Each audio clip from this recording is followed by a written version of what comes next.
going into this parking lot here? Is this a shopping mall? Let's see if we can zoom out, see what kind of business this is. Let's pull out a little bit and see where he is. This is some sort of a business area. Looks like a pretty big, I don't know if it's a mall or a big grocery store or something like that, but a pretty big business and a big parking lot. And he is pulling that sedan now, going kind of slowly through the parking lot. But anybody who's out there is in danger because he's still trying to get away from police. Yeah, Mark, it looks like you put a little bit distance. Yeah, Mark, it looks like you put a little bit distance between officers. Maybe probably had the officers in here, probably had the scenery, duck in here, blend in the scenery. But you be assured that the helicopter overhead does have eyes on them, like we do in our 7 HD, watching his every move and radioing that information down to the officers on the ground. Right. Okay. Well, it is a shopping mall. There was a Macy's store that he just passed by, so he's in this. He's in this mall parking lot, and now you're seeing some of the local police, it would appear, also getting involved in this. CHP has been the lead agency for some time. Again, this began with the report that this individual was firing a shot into a vehicle, and Whittier PD was the first one on it, and yielded to the CHP once he got onto the freeway, getting on the 5 South. Looks like he's getting back on the freeway. Yeah, ducking into that mall, slowing down, and then he certainly got eyes on some of the officers that were in the area, some of the local police department, maybe Orange County Sheriff's or Laguna being notified by the pursuing CHP and the helicopter that this pursuit was coming through their area. But it didn't quite work. Maybe he was looking for a parking structure to ditch out in, but it apparently didn't quite work. Because we got a pretty good look at him as he was driving through that parking lot with extreme vision, and it looks like it may be a Honda Civic. And so now he's going 75 miles an hour south on the 5 freeway again. He had been going south, started going north for a moment or two, got off in Laguna Woods, and then got back on. He kind of rolled through that shopping mall parking lot. Not sure what the idea is here. If he was, he even turned his lights off for a minute and then got off the freeway. It's whatever the tactics are they thinks are going to work here. They're not going to work. There are just too many people, too many officers behind him. They've got air assets above him. We're above him, frankly, and we can keep track of where he's moving. So it's going to be extremely difficult for him to shake his pursuers, and all he can really hope for is to just kind of prolong this and prolong the inevitable. Ultimately, he's going to either run out of gas, or he's going to give up, or he's going to crash. Those are pretty much the options that are available for somebody like this. They could use a spike strip. Choke point in order to do that. They can't just do that on the open freeway. So they need a choke point. They need a predictable area where he's going to be, so somebody can set up for a spike strip. And the way he's doing it at this point, that's pretty much impossible. And the pit maneuver, as you mentioned, the speeds are just way too high at this point, close to 100 miles an hour in this Honda Civic, heading south on the 5 freeway through Mission Viejo, and traffic very, very clear ahead of it. Yeah, and the tactics on a pit maneuver as well, especially the armed suspect, it always puts the officers in extremely close proximity to the suspect, which isn't a good idea. They believe him to be armed. But you mentioned earlier about the suspect, and we're seeing a lot of questions on Facebook here with nearly almost 23,000 people watching us on Facebook. Why did they do this? Why did they run?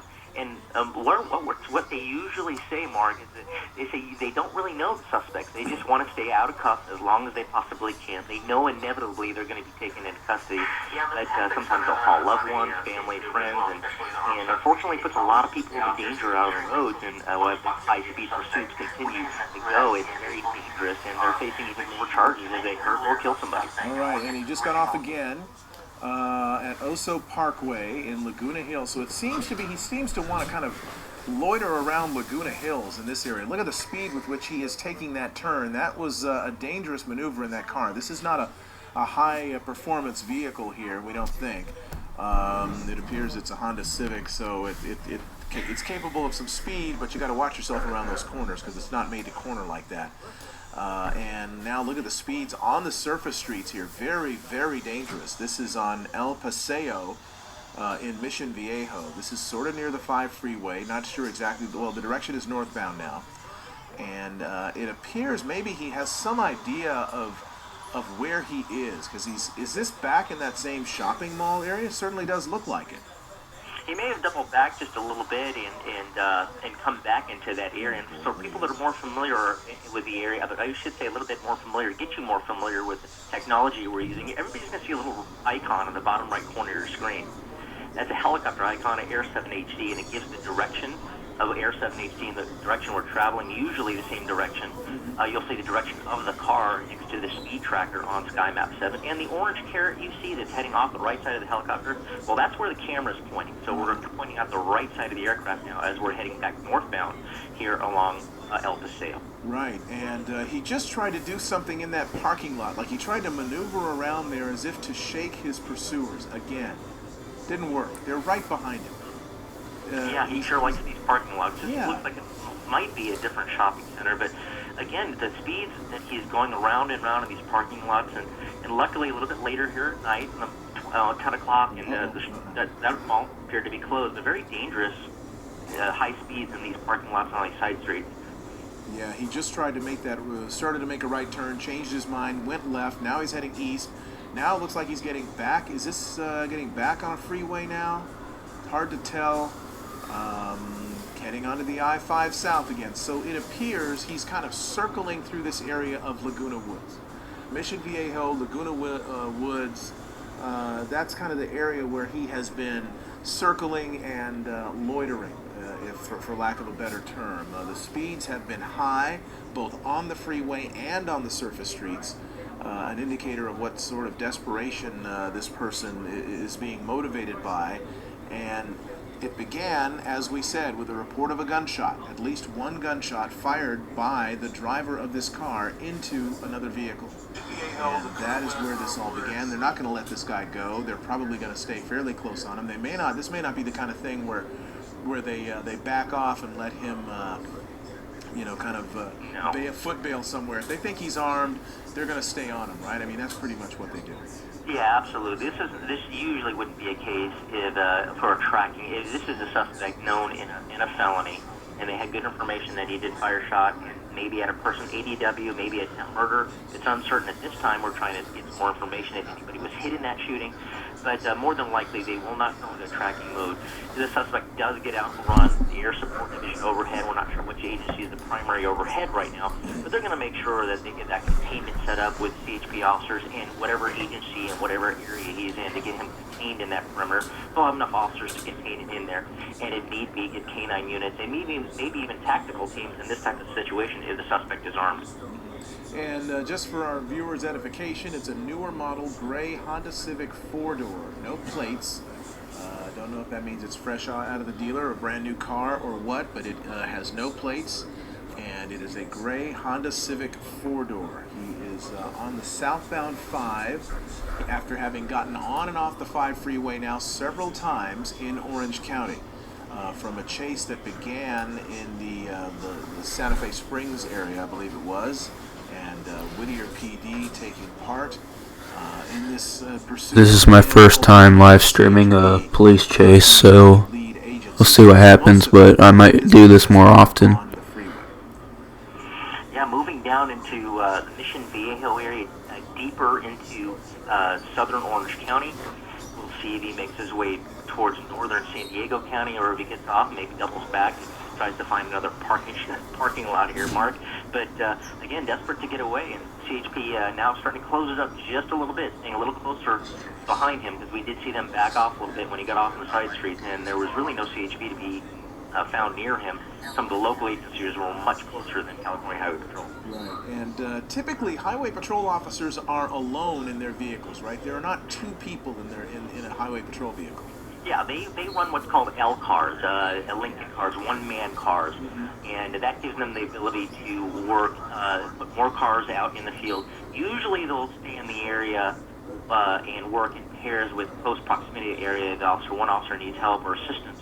One is usually nearby, but for one-man vehicles, and we talk about this often in our pursuits. During pursuits, CHP is one of the agencies, only agencies that actually rotate in and out fresh officers in a pursuit. So the two officers you see right now pursuing that primary and secondary unit in that pursuit, what they will do is they will soon be rotated out of that pursuit and replaced with 2 new officers, maybe from a different division, maybe an Orange County or a Northern San Diego division, but they constantly rotate in and out. And it's a very interesting tactic that only the CHP we've seen done. Most municipalities, the primary unit stays the primary as long as his vehicle can stay in pursuit.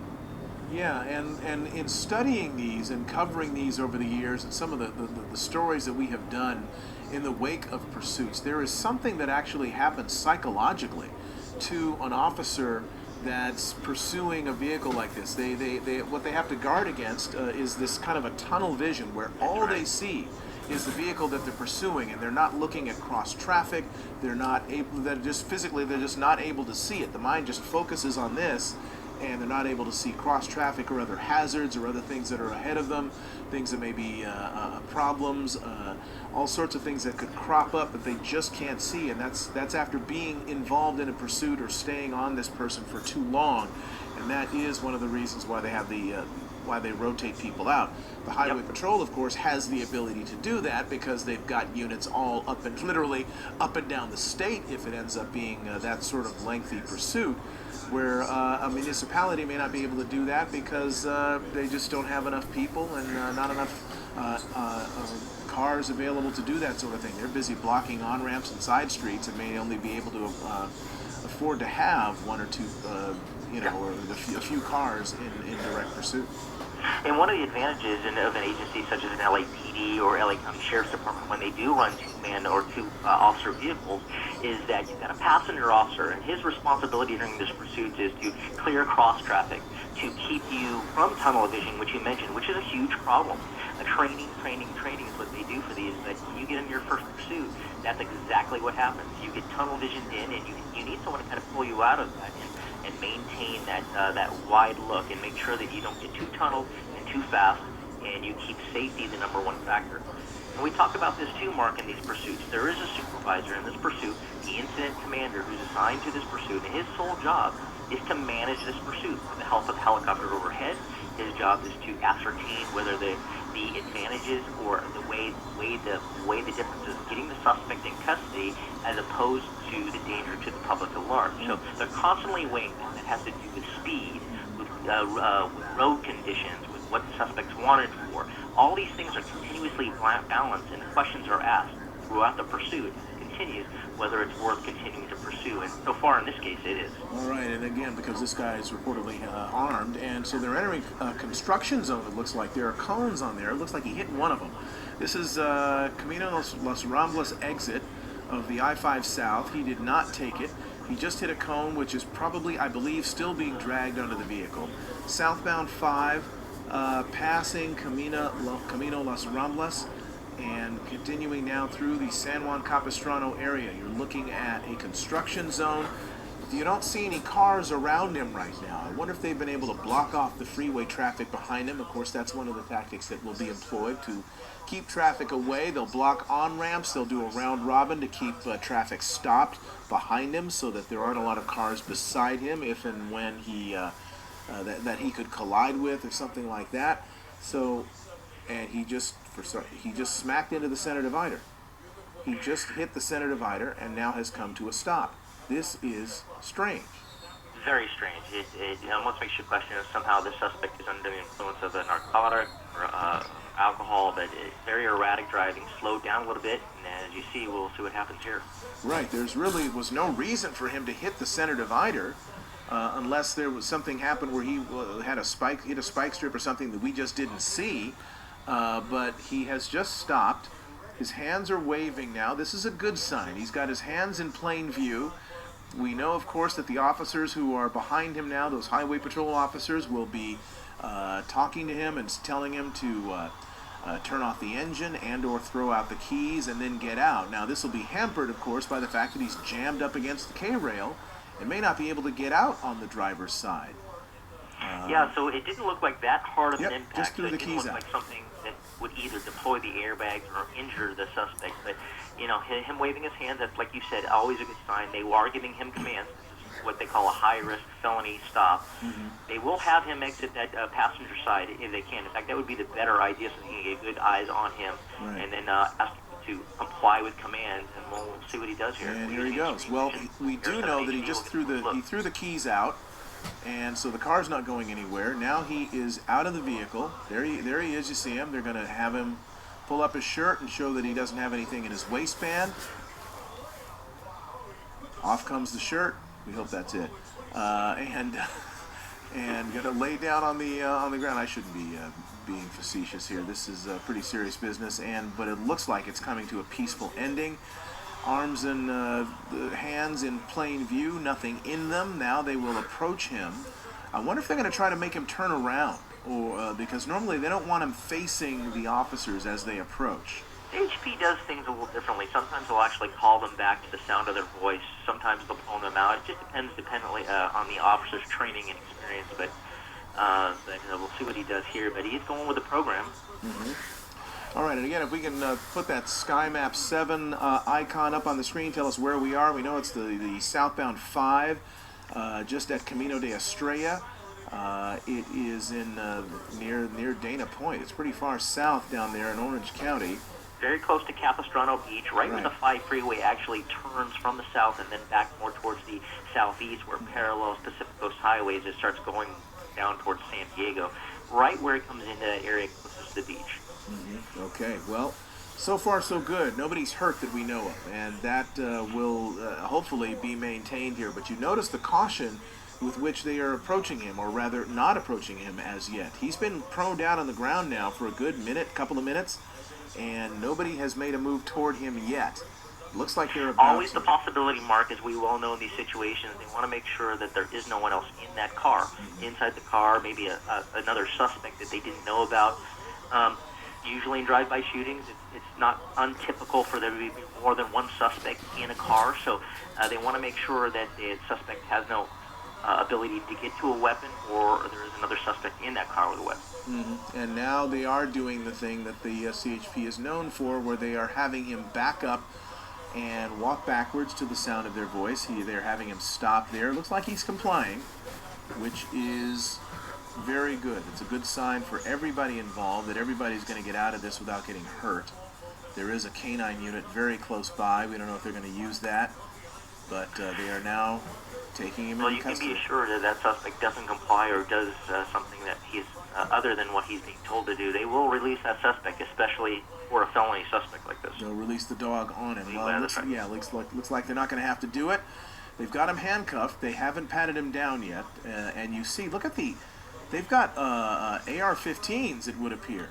We do know that CHP carries those as part of their normal armament in those vehicles. So they have rifles now that are pointed at that car, that gray Honda Civic sedan, with the idea that in case there is someone else in there, because they do know that shots were fired from there, and as you said, if it's a gang sort of situation, there could be a passenger, there could be somebody in there that was involved in the actual shooting.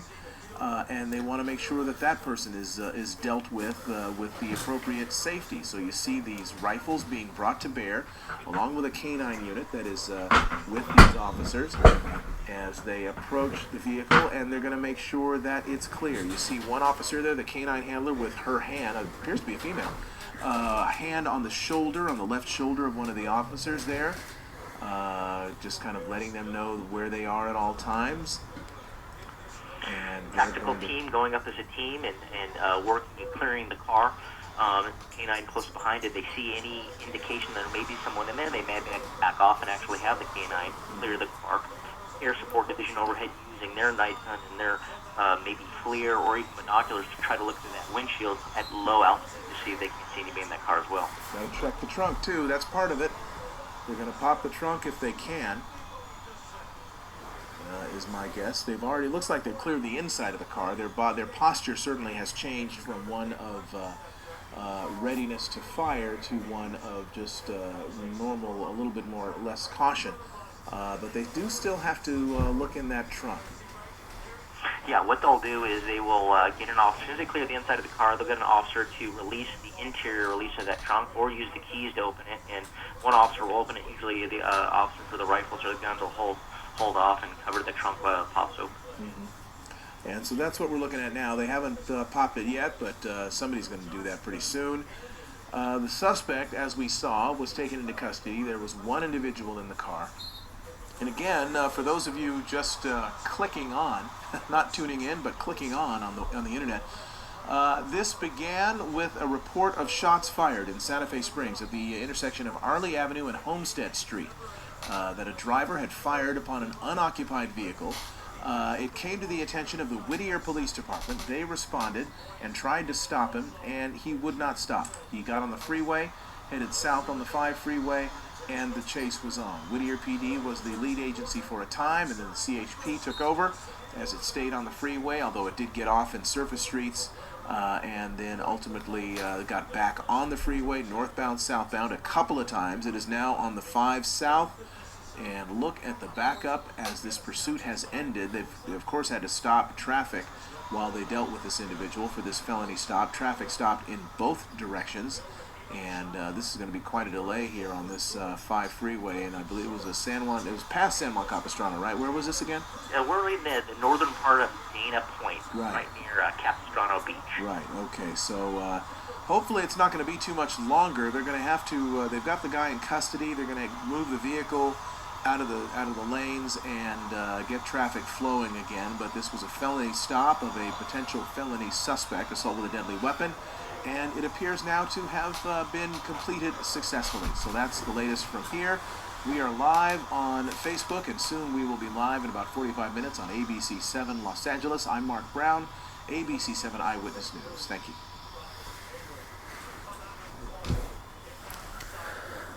Well, I'll see y'all next time. I guess I'll be streaming these more often. Thanks for watching.